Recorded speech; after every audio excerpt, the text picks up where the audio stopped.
Okay, so this is my next slideshow in our Unit 3 topic of the Protestant Reformation. So far in Unit 3, we've looked at the Italian Renaissance, the Northern Renaissance, and now we're on the Protestant Reformation.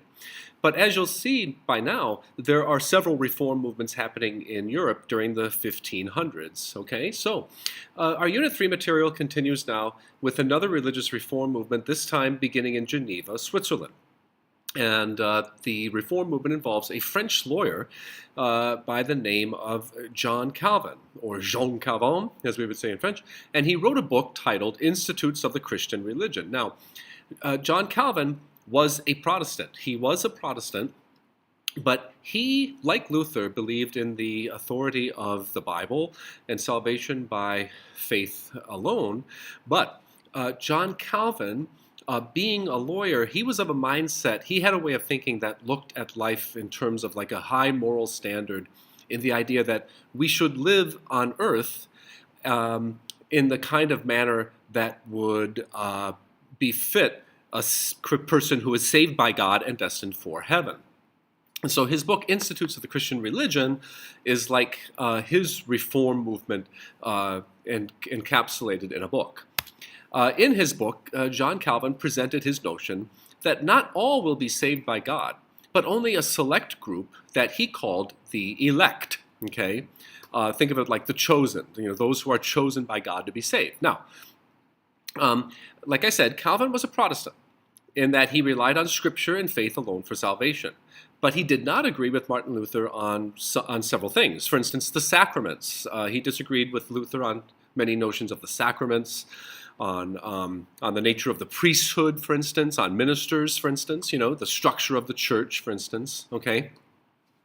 Our next slide, Calvin's notion of salvation is called predestination. Remember, in the previous slide, I said that Calvin believed that not all would be saved, but only select. So, Calvin's notion of salvation is called predestination, and what it means is that from the beginning of time, God knew who he would save, because God is eternal, right? God is timeless, so God has always existed, so God has always known who he's going to save.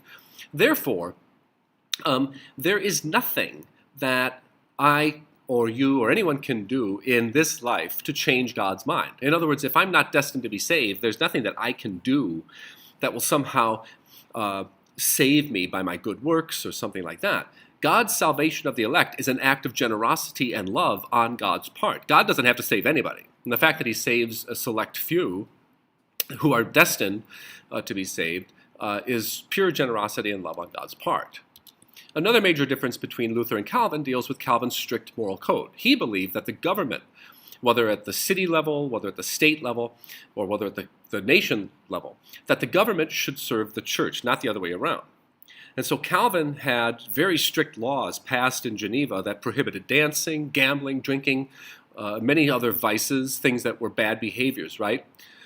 Now, I should say that Calvin did not force these things on the people of Geneva. The people of Geneva went along with Calvin on these things because Geneva had been a city that had a lot of problems, many of them involving bad vices. And so what Calvin was offering actually was appealing to them. However, Calvin also endorsed the burning of non-believers as a way of enforcing orthodoxy. So, for instance, many people who were non-believers, who did not agree with Calvin on faith matters, were burned at the stake, publicly executed by being burned at the stake. Okay. As you can imagine, all this religious reforming that was happening across Europe resulted in political trouble. That what had once been Catholic Europe was now Catholic and Protestant, and there was a lot of division. And so the Peace of Augsburg was declared in 1555, which allowed different churches to exist, basically. Except in France, the problem was that there was a lot of violence that was occurring between Huguenots, or French Protestants. Huguenots are French people who were Calvinist. They were Protestant Calvinists, okay? And so there was a lot of violence between Huguenots and Catholics. And it culminated in 1572, on August 24th, on St. Bartholomew's Day, when Catholic mobs just went crazy and started attacking, and they killed 12,000 Huguenots. The conflict over Catholic Huguenot divisions in France only ended in 1598 when the King of France, Henry IV, issued the Edict of Nantes, and that granted legal status to Huguenots.